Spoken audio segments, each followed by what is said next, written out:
Estamos à conversa com Dom António Augusto Azevedo, Bispo Auxiliar do Porto, Presidente da Comissão Episcopal Vocação e Ministérios no seio da Conferência Episcopal Portuguesa e participou como delegado no último Sínodo dos Bispos que refletiu sobre a temática dos jovens.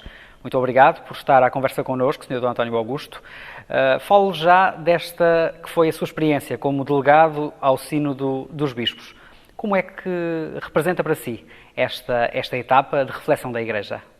Pois para um bispo, enfim, para qualquer pessoa, mas para um bispo em concreto, participar no Sínodo é sempre uma experiência rica, especial do que é a Igreja em geral e do que é a Igreja hoje, e portanto é uma experiência que enriquece muito a pessoa, que ajuda a ter uma outra visão das coisas, por um lado. Por outro lado, também uma experiência de participação no debate sobre os grandes temas, neste caso concreto sobre o tema tão importante como é o dos jovens e da vocação, e, portanto, enriquece no sentido de conhecer outras realidades, outras experiências, outras preocupações e, portanto, também nos faz bem para percebermos melhor a nossa realidade e para percebermos que caminhos, que soluções, que perspectivas se podem abrir. Portanto, um sínodo é, de facto, uma experiência única,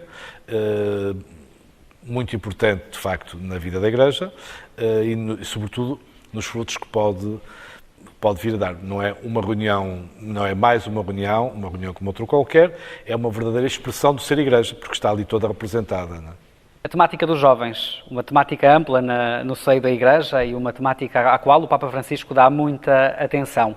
Quais são os caminhos e as propostas que são apresentadas também nesta exortação apostólica do Santo Padre, que basicamente reflete aquilo que são os traços e os caminhos gerais propostos pelo Sínodo?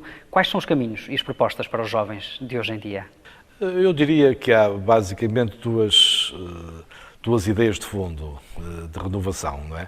Uma é, de facto, a Igreja na sua vida, na sua pastoral, tem que acompanhar e cuidar mais dos jovens, e isso tem muitas implicações a todos os níveis, desde os níveis mais altos, digamos, das estruturas mais centrais, até ao nível mais concreto das paróquias, das comunidades, dos movimentos. Portanto, é preciso dar mais atenção, e o que significa mais meios, mais tempo para a questão dos jovens, por um lado. E, por outro lado, também a outra orientação, que é de ajudar os próprios jovens a descobrirem e a assumirem o seu próprio papel e missão na Igreja. Isto é importante dar oportunidade para que eles estejam e, estando, sejam escutados e falam, digam, se organizem, digamos assim, contribuam com os seus projetos, as suas iniciativas. Portanto, são duas ideias fundamentais, sem as quais todas as outras práticas dificilmente se realizam. No sentido de ajudar a perceber que há futuro, ou haverá futuro, e sobretudo um futuro melhor para cada um e para todos, na medida em que o presente, digamos assim, seja um presente aproveitado para se tomarem as melhores opções, para se fazerem as melhores escolhas. Portanto, um futuro não pode estar desligado do presente e, portanto, há que focalizar no agora. E o agora são estes jovens, é esta realidade, são estes desafios e que é preciso enfrentar, que é preciso mobilizar as pessoas, concentrar-se neles, porque, digamos assim, se reunirem todas as energias, as capacidades e as coisas as oportunidades forem bem aproveitadas, o futuro será melhor. Se assim não for, isto é, se no presente andarmos um pouco distraídos ou preocupados com outras coisas, ou sobretudo desmobilizados, indiferentes e cada um para o seu lado, não é? Então o futuro será muito mais complicado em termos pessoais, para a Igreja e sobretudo para o mundo. E, portanto, este apelo a esta mobilização, este despertar para a realidade atual é muito importante. Sendo que aí há um aspecto prático muito interessante que às vezes nós não valorizamos, que é o da partilha de boas práticas. Isto é, hoje já há muita coisa boa que se faz em muitos sítios, mas que não é suficientemente conhecido. E, portanto, o Sínodo também serve para isso, que é tomar conhecimento com coisas boas que se fazem em muitos sítios. e que servem para outros sítios. Portanto, essa partilha é, por um lado, enriquecedora e, por outro lado, também incentivadora. Portanto, vale a pena, digamos assim, aproveitar o tempo e aproveitar essas oportunidades para construir. Portanto, uma sociedade hoje está muito marcada pelo desconstruir, é, portanto, no agora, no presente, construir. O Papa Francisco dá muita importância à dinâmica da escuta. Sr. D. António, de que forma é que os jovens se podem fazer ouvir nesta sociedade de hoje, onde os barulhos e os ruídos de fundo muitas vezes abafam a voz dos jovens? Eu diria que, digamos assim, para eles serem escutados, têm de falar e se manifestar. Não é? E não só nos seus circuitos, entre eles, mas também para fora. Há também já alguns sinais de que isso está a acontecer, mas era bom que acontecesse. Agora, é importante também cuidar dos âmbitos onde isso se faz. Eu aí distinguiria os âmbitos mais formais e, portanto, os jovens devem aproveitar todos os lugares onde a sua presença já é requerida. Isso vale, sei lá, nas escolas há associações disto e daquilo, também nas paróquias, na igreja, há conselhos disto e daquilo, conselhos paroquiais, onde estatutariamente já se prevê a presença de jovens. Portanto, eles têm que aproveitar os sítios onde já devem estar presentes. E também, certamente também na família, com certeza. E também aproveitar, ou melhor, criar outros âmbitos onde se possam manifestar. E, portanto, aqui também há um apelo à criatividade, isto é, de que maneira é que nos fazemos ouvir? Até maneiras originais, hoje isso é perfeitamente possível, de se fazerem ouvir. De se fazerem ouvir, digamos assim, aquilo que sentem, aquilo que querem, aquilo que desejam, aquilo que estão dispostos também a dar, portanto, numa lógica de diálogo, não numa lógica, digamos assim, só de reivindicação, mas numa lógica de exigência. Isto é, estamos aqui, queremos isto, desejamos isto, projetamos isto e estamos dispostos a isto. Portanto, este diálogo também que seja construtivo. Portanto, o diálogo deve ser construtivo, de parte a parte. O que é que estamos dispostos a dar e o que é que queremos receber? O que é que, concretamente na Igreja, o que é que pedimos e o que é que achamos que podemos dar, que mais ninguém pode dar. Portanto, essa é uma escuta e ao falar, portanto, numa lógica de diálogo.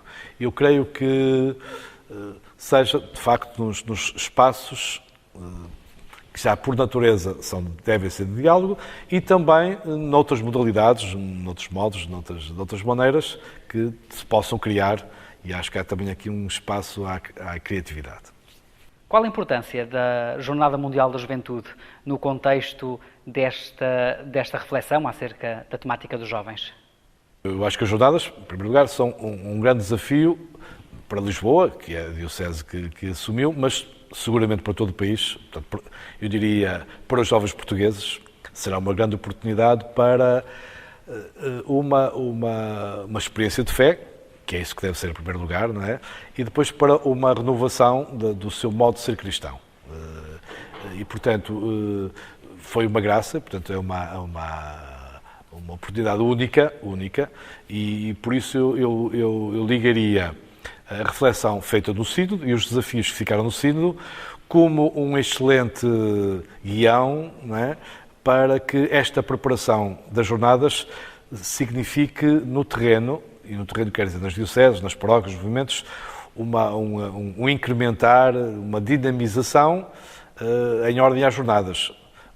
Não é para terminar nas jornadas, mas em ordem às jornadas. E, portanto, eu acho que temos aqui uma oportunidade única.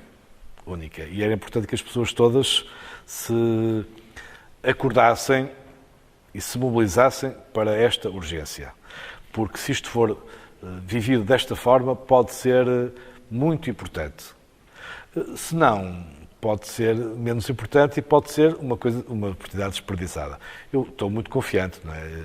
Aliás, acho que já há alguns sinais de que assim vai acontecer, isto é, que vai ser uma oportunidade bem aproveitada. Depois deste sínodo e todas as propostas que dele emanam, não se pode olhar da mesma forma para a formação e também para o discernimento vocacional. Quais são os caminhos que são apontados?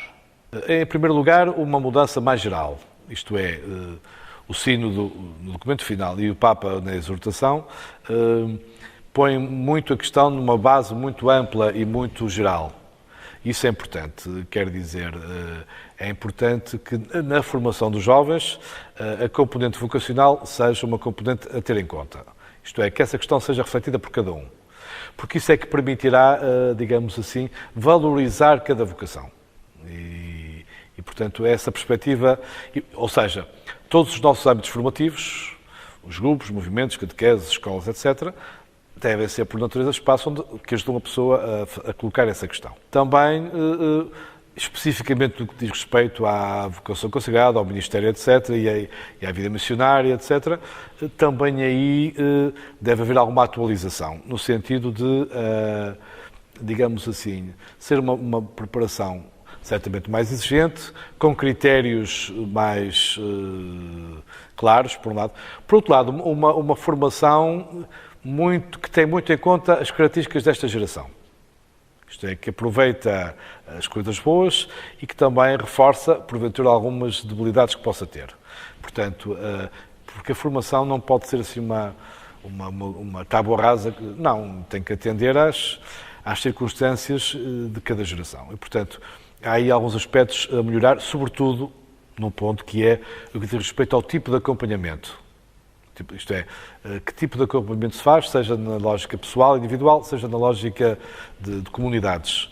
E, portanto, eu estou em crer que vai haver também efeitos práticos no capítulo da vocação.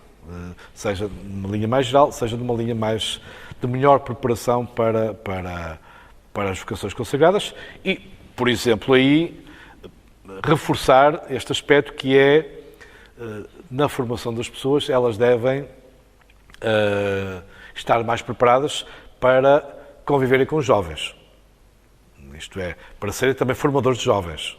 Portanto, não há boa formação, digamos assim, afastando-os do convívio dos outros jovens. Não, a formação tem que também os aproximar, não há que ter medo, de aproximar da sua geração. E estarem mais preparados para falar com a sua geração e para ser sinal de Deus para a sua geração. E, portanto, é também uma componente importante.